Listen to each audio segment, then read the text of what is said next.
And I literally mean anything. And I remember one day we were sitting in my friend's home in Long Island, and the state police showed up, about 4 cars, and they knocked on the door and they said, "Is Blagojevich there?" They didn't use that word. They used her real name. And my friend Ryan was like, "No, I don't, what, who?" And they said, "Well, this is how you work." Because at that time, she was on Indiana's Most Wanted. She was on a list of people from Indiana's Most Wanted for fake checks, I think, identity theft, things like that. She's the Most Wanted. They wanted her, in other words, and they were coming. And my friend opened the door because we knew you never know the level of skullduggery someone's involved with, especially somebody like her. She was kind of a pro, almost a pro. Like, she was pretty damn good at what she did. She wasn't great at it. She's in jail now because she got a few DWIs. But she was pretty fucking, the state police showed up and they said, "Hey, where's Blagojevich?" And he was like, "She's not here." And they said, "Listen, this is how it works. We have a warrant for the property. We're going to go in. And if we find her, you're going to go away as an accessory because that's how this works. So I'm going to ask you one more time. Where is she?" And my friend just looked at them and he went, "She's in the kitchen." And they got her. They took her away. And I remember my friend's father, he said, "You know what was scary about it?" He goes, "You know what was really disturbing?" He goes, "You guys, you're big fucking guys." My friend's like a bodybuilder type guy in Long Island. He goes, "You guys are big fucking guys." He goes, "If state police had showed up to take you guys to jail, you would have been panicked." He goes, "You would have seen it in your face." He goes, "This bitch showed no emotion. She just walked the fuck out of the house stone cold." He goes, "She's a career criminal." I remember having dinner with them. And he goes, "She's a career criminal." And we were just drinking martinis and eating. And they were trying to make him understand, but not for that long, because then, they started talking about buying condos and, in Florida and, the boomers, baby. They were just basically like, "Now, more importantly, our son might be dating somebody on the Most Wanted list, but let's discuss condos. Let's discuss how we can get out of here, how we can get away. Let's plan our escape." But she was an amazing, fun lady. I remember the first time I was in Chicago because that's where she came from. She came from the suburbs. Her mother ran a business. Her mother had money. They had money. They had a big house in the suburbs. They had fucking money. She didn't come from, she had just enough money to know she wanted more money. And, she just couldn't live the, straight life. Just wasn't in her. She just wanted a scam or a con. She wanted somebody to work over. She wanted to just put money in her pocket that wasn't hers, That's just what she got off on doing, And my friend, came from some money, and I think she thought this is a great way to kind of just perch myself, next to somebody that has a little money, and that also, is my friend also, morally bankrupt, and to an extent, we were all drug addicts, we're all doing drugs, we were all, we weren't exactly, upstanding members of society, so she never felt uncomfortable with us. But I remember we drove to Blagojevich's house to give her dogs because her and my friend had just, this is true, a guy had left. They became friends with this guy. He went to Europe for a year, and they were, I think, maybe supposed to get his mail or whatever. They just moved into his apartment. And started living there. And then until that scam was up and they were thrown out of that. So these are they're grifters. They were living in someone else's apartment. I came over, I go, "Whose home is this?" They go, "Oh, it's some guy. We're just living here." He had no idea they were living in his fucking apartment. So when that unfortunately, when that was, when time was up on that scam, she went back to Chicago. My friend during this time is like working for gyms in Long Island, I don't even know what that means. I think it means just selling HGH in the parking lot of an Applebee's. And she is doing, odd jobs. I mean, I don't know that she ever had a job. She was dancing. I think she was stripping. She was all over the place. And so we take this road trip with these two dogs to Chicago. And we visit the house of Blagojevich. And we meet Blagojevich's mother.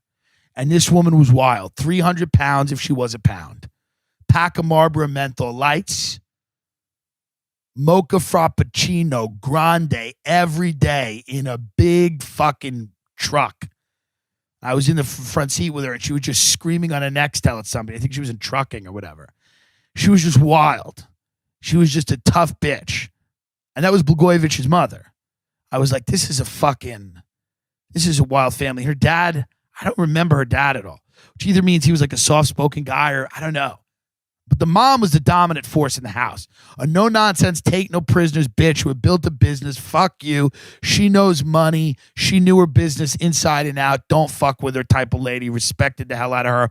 Only knew her for a few hours, really, but enjoyed her, And then, we hung out. It was St. Patrick's Day.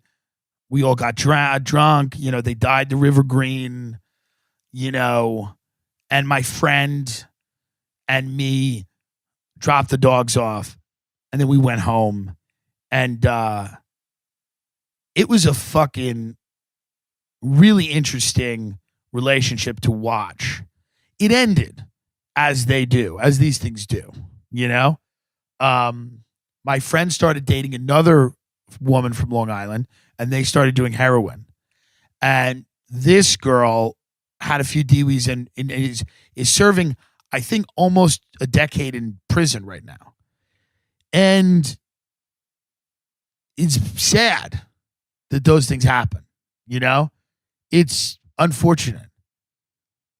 But would I have wanted it another way? The answer is no. Because we just have to let things happen. Would I have wanted, them to be, missionaries for the church, going around and trying to show people the light of Christ? I don't know. No. They were fun people. And sometimes when you have a lot of fun in life, you pay a little bit of a price. I've paid a price. We've all paid a price. And so my message out there is if you have fun people in your life, and I mean truly fun people, not like fun people like, oh my God, Shelly is so fun. She has a few drinks and she makes everyone dance. I mean really fun people. Indiana's Most Wanted, state police, people getting arrested, front page news articles. You won't leave your wallet in the room with them. You think your phone might be tapped. That type of person. Their family pulls you aside when you walk into their house and go, you should stay the fuck away from them. That kind of friendship, that kind of fun. If you have one of those, keep your distance, be smart, but also don't try to make them into something they're not. It just isn't going to work. It's not going to work. They know who they are and they're leaning in. They're having the journey they need to have. Maybe later on in life, they realize the errors of their ways. I'm sure, whatever. I'm not saying go out there and hurt people, but if you know somebody and they're a con artist, a cheater, a grifter, a derelict, but they're fun at dinner. It's so important to be fun at dinner. Go out with a substitute teacher and listen to her mouth. Listen to her talk about grading papers and parent-teacher conferences, and you will run back to somebody who was on the most wanted list. If just for the fucking story. You're only on this planet once. How bored do you want to be? How meaningless do you want all of your interactions to be? You got to find some people that spice it up. You do. And that was who this was. That was Blagojevich. She was spice. My friend would call me, our other friend, not the one that was dating her, but another guy. He'd be like, yeah, man. He's like, she's in real trouble now. They got her on this and that. But somehow she's out. She made bail. She's back out. We're all going to go to dinner. I go, oh, great. Fun. I don't know. Listen, I don't judge. I mean, we all do in our own way. But You just got to let it happen, folks. She was a fun woman. I feel bad that she's in jail now. I feel bad that negatively impacts her family. I feel bad that my friend went on and started doing heroin. I don't like any of those things. They're not good things. But my role in that situation was nothing. It was simply to watch. Many of you think you're too powerful. This is the problem. You think you're too powerful, that people give a shit what you say. They're not. They don't, and you're not. Sit back. Relax. Let it run its course. It's going to go where it's going to go anyway. Your opinion notwithstanding. Your little sit down, you're going to have a talk with someone. You're going to have a talk with them.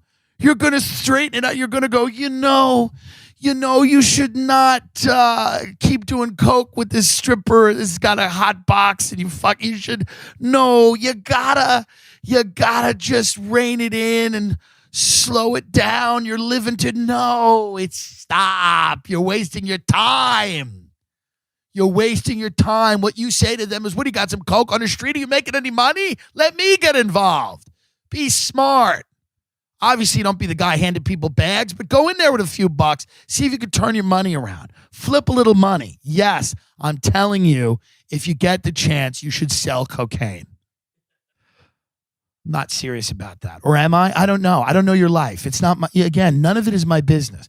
If you need, go get a potato and put a Marlboro Light in its mouth and watch that and then press play on your phone.